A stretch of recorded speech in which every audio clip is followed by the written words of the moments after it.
Tonight we talk about the mysterious affairs of Caligula's palace, a place so dazzling, so intoxicating, that even the marble seems to whisper secrets. The air smells of honeyed wine and jasmine oil. Torches flicker against golden walls where every surface reflects your hesitant face. You're stepping into the heart of imperial Rome, into the villa of a man both adored and feared, Gaius Julius Caesar Augustus Germanicus, better known to the gossiping public as Caligula. The soldiers called him Little Boots, but the name would soon echo through history with a shiver. You're about to wander into corridors that gleam by day and tremble by night, and you probably won't survive this kind of luxury. It's that overwhelming. So, before you get comfortable, take a moment to like the video and subscribe, but only if you genuinely enjoy what I do here. And tell me in the comments where you're listening from and what time it is there. Now, dim the lights, maybe turn on a fan for that soft background hum, and let's ease into tonight's journey together. You step through the palace gates to massive bronze doors that sigh open, as though tired of the parade of courtiers and flatterers. The marble under your sandals feels cool, almost sentient, tracing your every movement. On either side, guards in polished armor glance without expression. The Praetorians were supposed to protect the emperor, but rumor has it they protect themselves first. Historians still argue whether Caligula's guards feared him or adored him too much. To see the danger coming. Inside, everything gleams unnaturally. Statues of gods, some carved in his own likeness, stare from alcoves lit with perfumed oil. You notice something odd. Even the ceilings are mirrored in bronze, so you can't escape your own reflection. Maybe that's the point.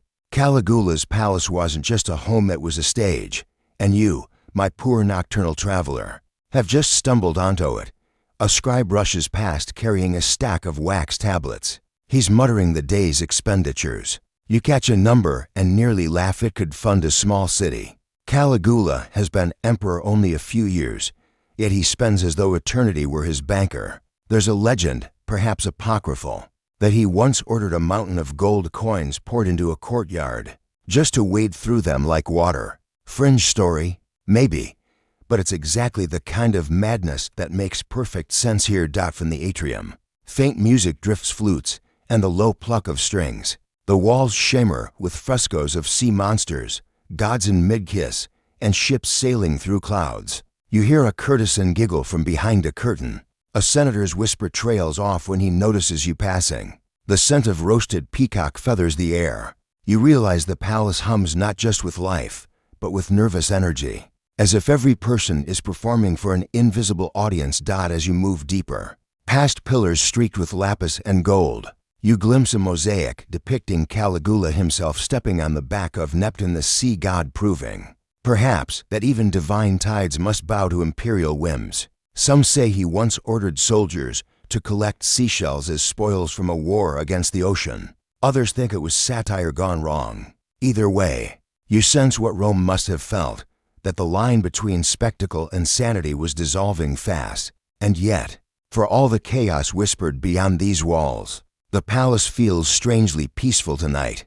Too peaceful. Somewhere, a mechanical fountain, an engineering marvel of the time, spits water shaped like pearls. You hear the hush of silk and the echo of footsteps that may or may not be your own. You're here, inside the heart of Rome's most dangerous dreamer. Welcome to the show. The palace never really sleeps. By night, it turns theatrical, every corridor a backstage passage, every servant an actor afraid to miss a cue. You find yourself following the soft clang of sandals against stone, drawn toward the courtyard where Caligula's nightly processions unfold. Moonlight spills over marble like spilled milk, and the air tastes faintly of metal and myrrh. You're not sure if the chill rising along your arms is from the breeze, or from the collective tension of hundreds of people pretending this is normal. The procession begins with musicians, 12 of them draped in silver, their flutes breathing out a haunting tune that feels halfway between prayer and lament. Behind them, torch-bearers sway rhythmically, each flame bending in near reverence. Then comes the emperor himself, seated in a gilded chariot drawn by white horses dusted with powdered gold. His robe shimmers red, lined with pearls. He waves lazily to the assembled crowd of nobles and sycophants, a small smile playing at his lips as if he knows something the rest of Rome doesn't. You suspect he does. Historians still argue whether these nighttime parades were sacred ceremonies or elaborate pranks. Some sources claim Caligula staged them as mock triumphs, celebrating imaginary victories. Others whisper they were meant to honor Luna, goddess of the moon, with Caligula playing her mortal counterpart. Whatever their purpose, you can feel the unease beneath the admiration, the forced laughter, the tremor in a servant's voice when he cheers too softly. A whisper catches your ear. Two handmaids are gossiping behind a column, claiming that one night the emperor replaced all the torches with flaming candelabra filled not with oil but scented wax made from imported roses. The entire palace smelled of flowers for days, but the smoke turned the ceilings black.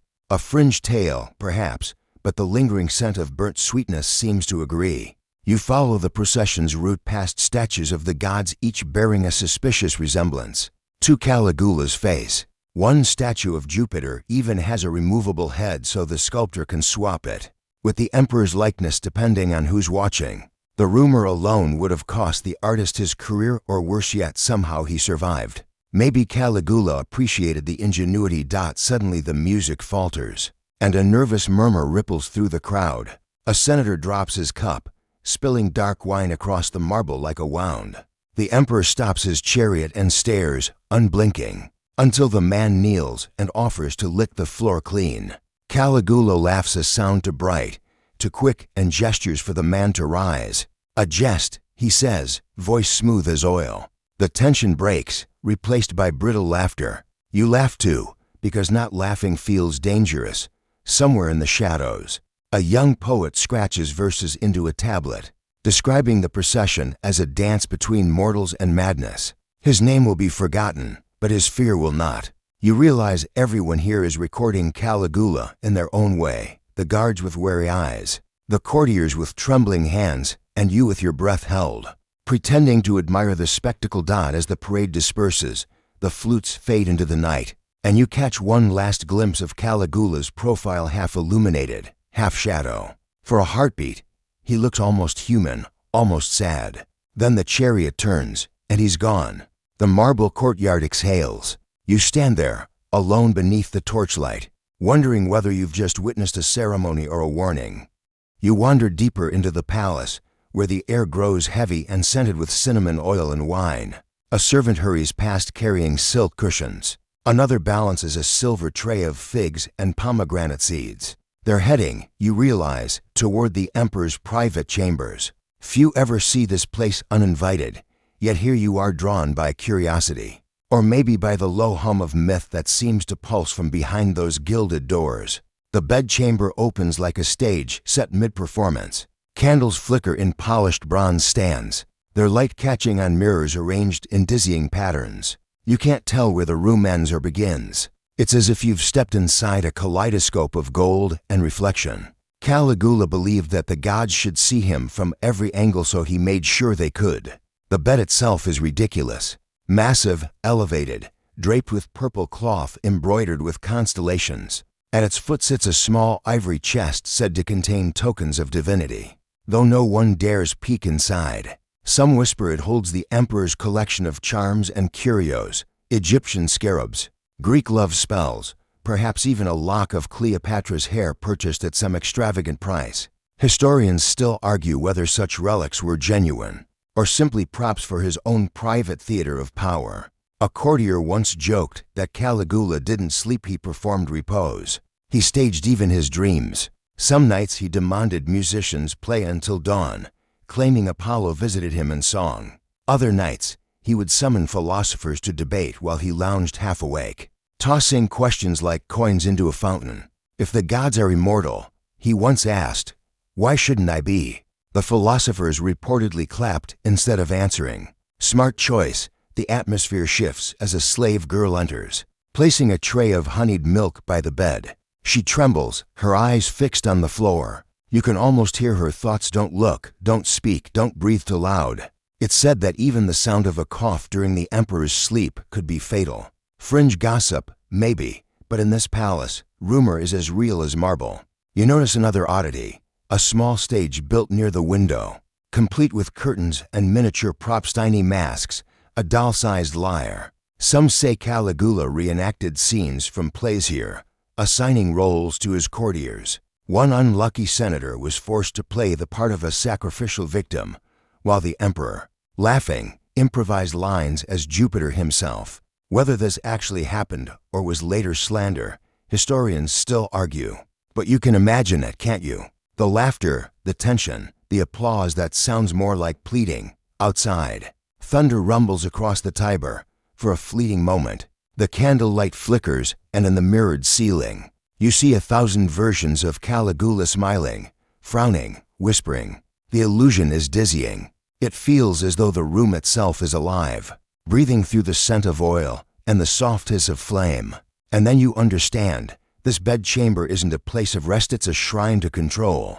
Every object, every glance, every reflection exists to remind the emperor that the world revolves around him, that even silence must obey his will. You feel the weight of that delusion pressing close, warm and suffocating. When you finally turn to leave, a gust of wind slips through the curtains, extinguishing one candle. The flame dies with a faint sigh, and for the briefest instant, you swear the darkness laughs. The next evening, the palace swells with noise and light. Caligula is hosting one of his infamous feasts. You follow the laughter toward the grand triclinium, where banquet couches line the walls like thrones for the unworthy. The smell hits first: roasted meats, spiced fish, honeyed fruits, and the faint edge of sweat and perfume mingling in the air. A fountain at the center pours wine instead of water, its crimson stream glimmering under the oil lamps. You think of it as a liquid heartbeat, steady, indulgent, faintly threatening. Caligula lounges at the head of the feast, his robe slipping casually from one shoulder, revealing a golden necklace shaped like a serpent. His eyes gleam with that familiar blend of amusement and boredom. Around him, senators, poets, generals, and unfortunate guests pretend not to notice the tension beneath the laughter. Every toast feels rehearsed, every compliment sounds like a prayer. The entertainment tonight is new. Caligula announces, his voice light, teasing, but sharp enough to cut glass. A pair of acrobats tumble forward, spinning with impossible grace. Then come the musicians, plucking at lyres that shimmer like starlight. The emperor applauds lazily before turning to a nervous senator. "Your turn," he says. "Tell me something amusing or tragic. I tire of beauty." The man stammers, searching his memory for a safe story. You can almost see the panic behind his eyes. He begins a joke about a donkey and a philosopher, but halfway through, Caligula interrupts with a grin. "Boring," he says, and gestures to the guards. They don't kill him. Of course, this isn't that kind of night. They simply drag him to a fountain and dunk him until everyone is howling with laughter. "See," Caligula chuckles. "Now it's amusing." Historians still argue whether these scenes were exaggerated by hostile senators later seeking revenge in their memoirs, but fragments of letters and court records suggest at least some truth. That laughter, in this palace, was never optional. A servant spills wine on Caligula's arm. The room freezes. For a heartbeat, you could hear a pin drop or a head roll. Instead, the emperor dips his fingers in the spilled wine, paints a line across the servant's forehead, and says, "Now you look divine." Everyone erupts in nervous applause. Caligula winks, pleased with his own generosity. Later, between courses, he invents a new game. Guests must wager personal belongings, rings, tunics, even villas on the outcome of dice throws. The emperor always wins, of course. You watch as a general loses an estate and smiles as if it's the greatest honor of his life. Fringe rumor says Caligula once bet a senator's wife on a coin toss. No one knows who won, or if she ever returned. A platter of flaming peacock arrives, followed by oysters piled high as helmets. The emperor claims they're from the spoils of Neptune, a cheeky reference to his notorious campaign against the sea. He laughs at his own joke, and you can't help but laugh too. Maybe it's the wine, or maybe it's the creeping realization that every absurdity here feels entirely possible. As the night wanes, Caligula rises and declares the feast a triumph of mortal divinity. He throws a handful of pearls into the fountain, where they vanish in the dark red current. You wonder whether this is Rome at its height or its prelude to collapse. The torches dim, the laughter fades, and as you turn to leave, the air seems thicker, almost sticky with indulgence. The party goes on behind you, an echo of applause in a room that worships itself. Morning in Caligula's palace feels less like dawn and more like the aftermath of a storm. The torches are extinguished, the marble floor is sticky with spilled wine, and courtiers stumble through corridors with the hollow eyes of survivors. You slip away from the fading laughter and follow a quieter path past the banquet hall, past the colonnade heavy with climbing vines toward the wing. The servants call the library of secrets. The air cools noticeably. Gone are the perfumes and chatter. Here, the smell is parchment and dust, spiced faintly with the oil of ancient lamps. The shelves stretch upward like forest trunks, crammed with scrolls and tablets from across the empire. Philosophy, poetry, military treatises, even astrology. Caligula, you learn, collects words the way other men collect jewels. But this is no ordinary archive. At the far end of the room, behind a curtain of thin purple silk, stands a locked cabinet made of ebony. A servant whispers that it holds the emperor's forbidden books, texts so strange or dangerous that even the priests refuse to bless them. One is rumored to be an Egyptian spellbook that describes how to make statues breathe. Another, a manual on divination through animal bones. Fringe nonsense, perhaps, but Caligula believed in both science and superstition, often in the same breath. Historians still argue whether he sought divine knowledge or simply liked to pretend he owned it. You trail your fingers across a nearby table littered with scrolls. One bears the seal of Alexandria and a title you can just make out, On the Power of the Stars. Its author claims emperors are chosen by celestial alignment, not birthright. You imagine Caligula reading this at midnight, his mirrored ceiling reflecting constellations back at him, nodding in self-confirmation. A palace librarian shuffles past, muttering prayers. He tells you of a peculiar night when the emperor demanded all maps of the known world be brought to him. Caligula spread them across the marble floor, dipped his finger in ink, and drew a line through Italy. Mine, he said. Then another across Africa. Mine. When he reached the edge of the parchment, he smiled and added, the rest will learn, whether the story is literal or legend. No one can say, but the ink stains remain on one ancient map still preserved in secret archives. In a side chamber, you find a bust of Caligula as Mercury, god of messages and mischief. The resemblance is unsettlingly accurate, the same sly grin, the same watchful eyes. You half expect it to blink. A scholar once wrote that Caligula believed books carried living spirits, and that reading aloud could summon their voices. Maybe that's why he sometimes ordered scrolls burned after he read them, silencing the competition. Even in parchment form, you notice something odd. A small clay tablet resting on a pedestal, carved with a riddle in Latin. He who writes history controls the dead, it reads. The inscription looks new, as though someone, maybe the emperor himself, had added it recently. A chill runs through you. In this palace, knowledge isn't merely preserved, it's weaponized. Outside, thunder murmurs again, distant but familiar, as if the gods are still debating what to do with this mortal who collects their secrets. You glance once more at the forbidden cabinet, its lock glinting in the dim light. You could open it, maybe, but something deep in your spine warns you not to. So you leave quietly, the dust of forgotten wisdom clinging to your sandals. Behind you, a lamp flickers on its own, as though some unseen reader has turned another page. You return to the palace corridors, and for the first time, you notice how many shadows are wearing armor. The Praetorian Guard, Caligula's chosen protectors, stand like statues in the half-light, faces blank, eyes alive. Their bronze cuirasses gleam dully in the torchlight, and the sound of their shifting feet echoes like distant thunder. In theory, they serve the emperor. In practice, everyone whispers, they serve whoever can pay or terrify them more. One of them, a tall man with a scar crossing his cheek, watches you pass. He doesn't move, but his gaze lingers too long. The air feels heavier here, scented faintly with iron and sweat.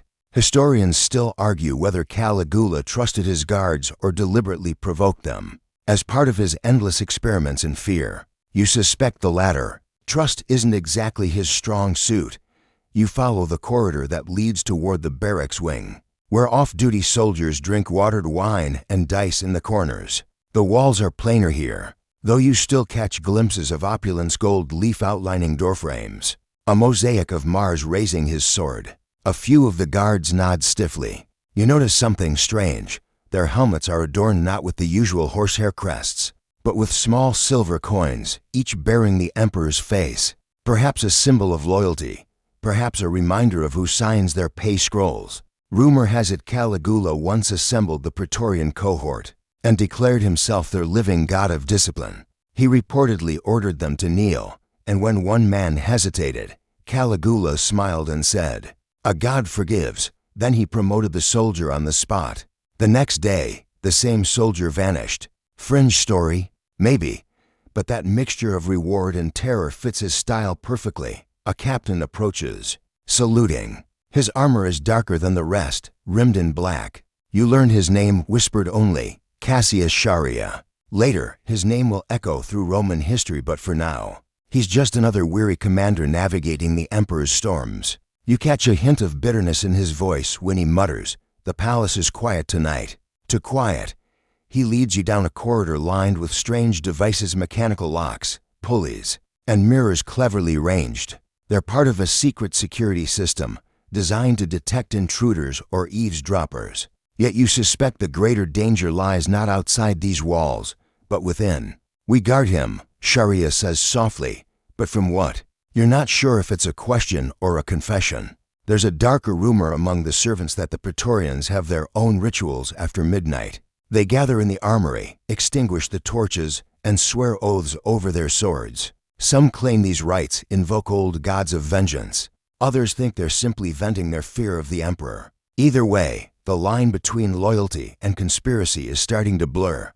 One night, you overhear muffled voices near the barracks courtyard. To guards, speaking low, "He mocks us again," one says. "Calls us old women." The other answers, "Let him. Gods tire of being worshipped too."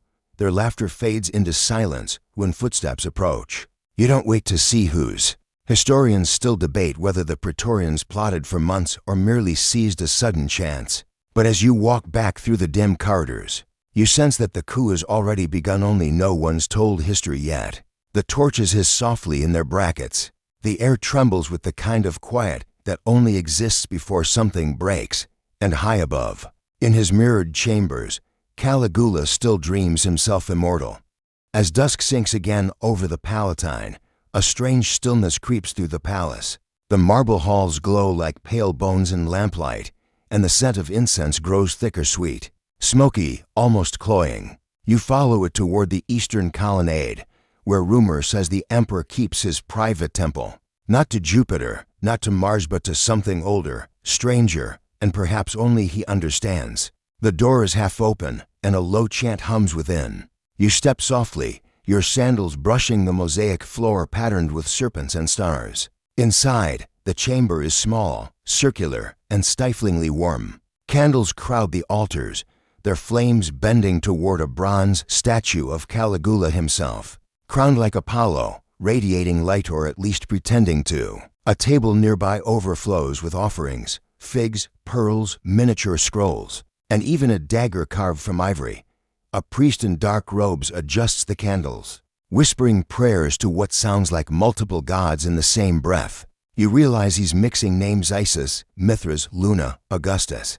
The emperor's divinity is apparently cosmopolitan. Historians still argue whether Caligula's religious experiments were acts of arrogance or genuine fascination with the divine. Either way, his temple is a chaotic symphony of stolen faiths. One corner of the room houses smaller idols, crudely made, but eerie. They resemble tiny men with animal heads, likely imported from Egypt. The emperor believed they held nocturnal power. According to a fringe account, he once tried to summon a dream god by lighting 7 lamps shaped like serpents and chanting until dawn. The palace servants claimed the lamps burned blue, and the emperor laughed all the next day as though sharing a private joke with the sky. You hear a whisper from the shadows to attendants murmuring about the night of the masks. Apparently, during certain moon phases, Caligula invited chosen guests to wear silver masks and attend midnight ceremonies. They would circle the altar, chant, and drink from a cup said to contain wine mixed with powdered pearl. Whether it was mysticism or performance art, no one can tell. The records end with a vague note: "Some did not return, The priest catches your gaze and freezes, perhaps unsure if you're meant to be here. His eyes flick toward the statue, then back to you. He speaks to the gods, he murmurs, and sometimes they answer. He gestures to the ceiling, where faint murals shimmer depictions of winged figures descending into light. Only when you look closer do you notice that. Every divine face looks suspiciously like Caligula's own. There's an open scroll on the altar. You can't resist reading a line. If the gods refuse to visit, I will climb to them. The handwriting, bold and angular, is unmistakably imperial. You can almost see him writing it alone in the candlelight, halfway between madness and revelation. A sudden draft snuffs half the candles. The remaining flames stretch tall, shivering. Somewhere deep in the palace, thunder rumbles again. For a moment, you swear you hear laughter not mocking, but joyous, echoing from the dark. The priest bows his head, whispering, he walks with them tonight. You back away slowly, unwilling to find out what that means. Outside, the night sky is clouded, the moon veiled like a conspirator. The palace seems to breathe around you, its stones alive with memory. You realize this isn't just a house of power, it's a living myth factory, where gods are invented, worshipped, and occasionally destroyed. And somewhere behind those heavy bronze doors, Caligula's voice still hums half prayer, half proclamation, daring the heavens to look away. Morning sunlight slants through high windows, illuminating motes of dust that drift like lazy spirits. The palace looks peaceful again, but you've been here long enough to know better. Beneath the polished calm, whispers scurry like mice. Servants carry sealed letters clutched too tightly. Courtiers exchange glances that last a heartbeat too long. Something's brewing in Caligula's gilded maze, and it starts, curiously enough, with a scandal so small it could fit inside a jewelry box. You overhear two ladies in waiting arguing over a miniature and exquisite painted portrait, no larger than a coin, showing a young noblewoman and a man who, inconveniently, looks exactly like the emperor. The artist, terrified, claims he was only imitating divine features, not committing treason by likeness. Historians still argue whether the miniature even existed or was invented later, by gossip-hungry senators. But the tale endures that one tiny painting nearly toppled the equilibrium of an entire court. Caligula finds out, of course. He always does. He orders every miniature, cameo, and seal ring in the palace inspected. The courtiers line up like school children, their jewelry trembling in their hands. When he finds nothing damning, he laughs, saying, "How disappointing. I expected at least one masterpiece." The court laughs too louder than necessary. You laugh as well, because that's what survival sounds like here. But that little scandal sparks something darker. Suddenly, letters begin to disappear, then reappear with new words. Love notes become confessions. Invitations become conspiracies. A scribe swears he saw his own handwriting change overnight. Fringe rumor blames a ghost clerk, though most know better it's the emperor's spies at work, crafting treachery for their master's amusement. At a midday meal, Caligula's stage is an absurd trial. A senator's wife is accused of insulting the empress by wearing the same shade of silk. Fashion is treason, the emperor declares, laughing as he pardons her with a handful of pearls. The court applauds, though the woman faints mid-curtsy. Later, her pearls are found missing. Whether stolen or confiscated, no one asks. Through the days that follow, scandals multiply like ivy. A musician accused of mocking the emperor's singing. A priest caught selling false blessings. A nobleman who swears the palace walls listen. Caligula, rather than punishing them, seems entertained feeding the chaos as though it were sport. Let them plot, he says, swirling his wine. Even snakes dance before they bite. Historians still debate whether he encouraged intrigue to root out real threats, or simply enjoyed watching people squirm. Either way, trust erodes faster than marble in acid. Friends avoid eye contact. Lovers meet in coded glances, and you, by now, have learned to keep your own thoughts as quiet as your footsteps. One evening, you glimpse a strange sight. Caligula, alone in the courtyard, holding that same disputed miniature under the moonlight. He studies it with unsettling tenderness before tucking it into his robe. Perhaps the painting was real after all. Perhaps it reminded him of something or someone he'd lost. The emperor looks almost fragile for a moment, human in a way you didn't think possible. Then he turns, smiles, and calls for the torch-bearers. The moment vanishes like spilled perfume. The next day, the miniature is gone. No one mentions it again, though rumors buzz like flies. You catch yourself wondering whether the scandal ever mattered, or whether Caligula simply used it to remind everyone that even the smallest secret can become a weapon in his hands. As night falls, the laughter in the palace feels different, thinner, stretched, desperate. The marble glows under lamplight, but every reflection seems to hide an echo of fear. Somewhere deep inside, the walls themselves are beginning to whisper louder than the people. The air inside the palace feels charged now, brittle like the silence before a thunderclap. Conversations taper when you enter a room, and the servants walk faster than usual, eyes down. Something invisible has shifted. You can taste it, metallic, electric. Caligula's moods, once flamboyant but playful, have turned unpredictable, jagged. He laughs too loudly, sleeps too little, and sometimes stares into empty space as though listening to voices no one else can hear. You pass through the atrium one morning to find him addressing a line of marble statues, as if they're senators. He gestures grandly, asking questions, pausing for replies, nodding in solemn approval. "They're the only ones who don't lie," he says when he notices you. Then, with a grin, he adds, "At least not out loud." Historians still argue whether these were moments of madness or calculated theater, a performance designed to remind Rome that its emperor no longer needed mortals for counsel. The Praetorians stand stiffer these days. Their armor gleams too brightly, their gazes too fixed. You recognize Sharia, among them the captain from before. His expression hasn't changed, but something in his eyes has cooled into resolve. The palace guards whisper behind his back that he's planning something, though none dare say it aloud. The emperor, ironically, mocks him most often, mimicking his rough voice in public and calling him old woman. The insult sticks, barbed and humiliating. Fringe gossip claims that every joke chips another piece off Sharia's loyalty.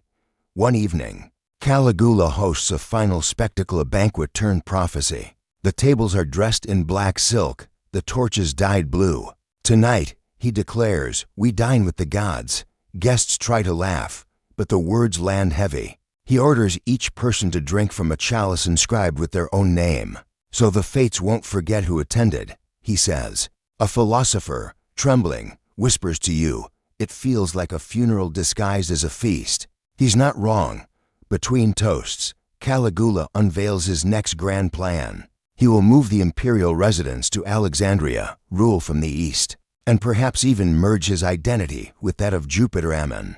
Rome, he says, raising his cup, has grown dull. The room freezes. Senators exchange glances, some pale visibly. Relocating the empire's heart would be treason against tradition itself. Historians still debate whether he meant it or was simply toying with his audience, but that night, everyone believes him. You notice Sharia lingering by the doorway, fingers tapping the hilt of his sword. His face betrays nothing, but his stillness speaks volumes. Around him, the guards stand like pillars, eyes darting toward one another in subtle, silent agreement.